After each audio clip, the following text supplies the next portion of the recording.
Il est aussi, Monsieur le Président, il est surprenant que dans le cadre du récit factuel, le rapport du secrétaire général ait passé sous silence la saisine du Conseil de sécurité par le Mali le 15 août 2022 pour ce qui concerne les tentatives de déstabilisation et les violations répétées de l'espace aérien par les forces françaises. Ces actes d'agression d'une extrême gravité qui constituent, vous le savez, une violation de la Charte des Nations Unies, mais aussi une violation du droit international. Nous pensons que, mesdames et messieurs les membres du Conseil, que ces actes ne doivent pas rester sans suite et votre Conseil est interpellé fortement au Mali et en Afrique et ailleurs. C'est pourquoi le gouvernement renouvelle sa demande d'avoir une réunion spécifique du Conseil de sécurité qui lui donnera l'occasion de présenter des preuves concrètes des actes de duplicité, d'espionnage et de déstabilisation de la France à l'encontre du Mali, y compris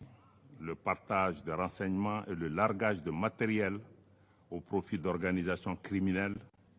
qui sont à l'origine de l'insécurité et des violences contre les populations civiles. Populations civiles qui, mesdames et messieurs, attendent du Conseil de sécurité qu'il assume sa responsabilité principale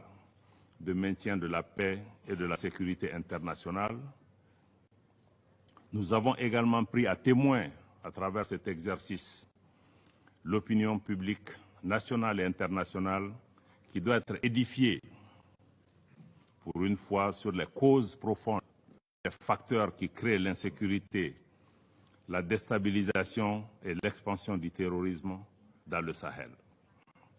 Le Mali dénonce la guerre par procuration qui lui est imposée, tout comme les manœuvres et les entraves à la tenue de cette réunion spécifique pour la manifestation de la vérité dans cette partie du Sahel.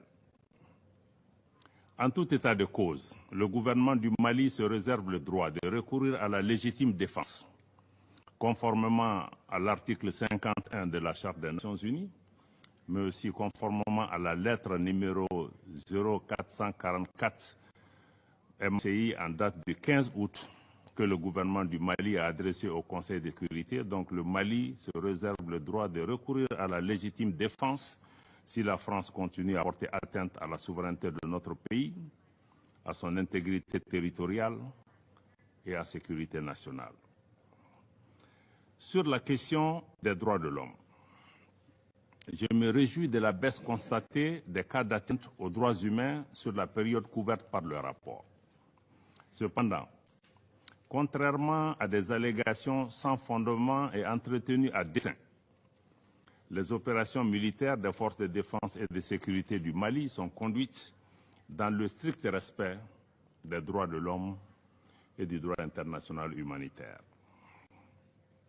Conformément à sa politique de tolérance zéro, le gouvernement du Mali, à travers la justice militaire,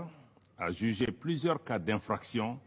relevant de la compétence des tribunaux militaires et de nombreuses procédures ont été ouvertes dans ce sens, dont certaines sont en cours d'instruction préparatoire au niveau du tribunal militaire. S'ajoutent notamment à ces mesures les enquêtes ouvertes pour la recherche de la vérité ainsi que la relecture du code pénal, du code de procédure pénale et du code de la justice militaire pour prendre en charge ces situations. Je salue ici l'appui de la MINUSMA dans le cadre de la tenue de la deuxième audience du tribunal militaire de Mopti et de 3 autres audiences au niveau de la juridiction de Douenza, ainsi que sa contribution à l'amélioration des conditions de détention et de sécurité dans certaines prisons au centre du pays. Je dois dire en outre que la justice a ses propres exigences, lesquelles commandent que les allégations contenues dans le rapport, qui ne sont pas paroles d'évangile, soient étayées par des preuves objectives, ou tout au moins qu'elles soient fondées en leurs principes, ce qui n'est pas toujours établi dans le rapport. Cependant, je le redis avec force,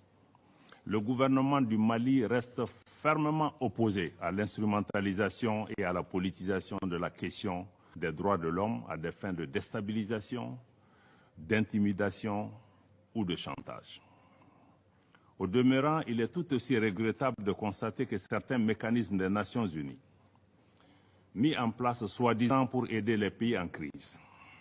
fassent l'objet des mêmes instrumentalisations par des influences extérieures. Dans ce chapitre, le gouvernement du Mali constate avec regret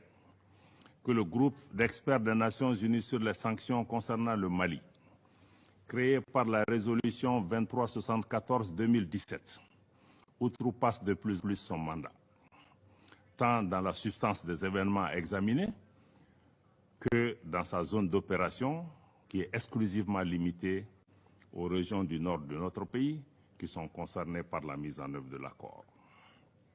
Le gouvernement a toujours coopéré et de bonne foi avec les mécanismes relatifs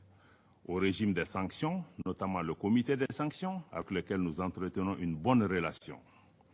Toutefois, nous envisageons de réévaluer notre coopération avec le groupe d'experts à l'aune du respect par celui-ci des termes précis de son mandat.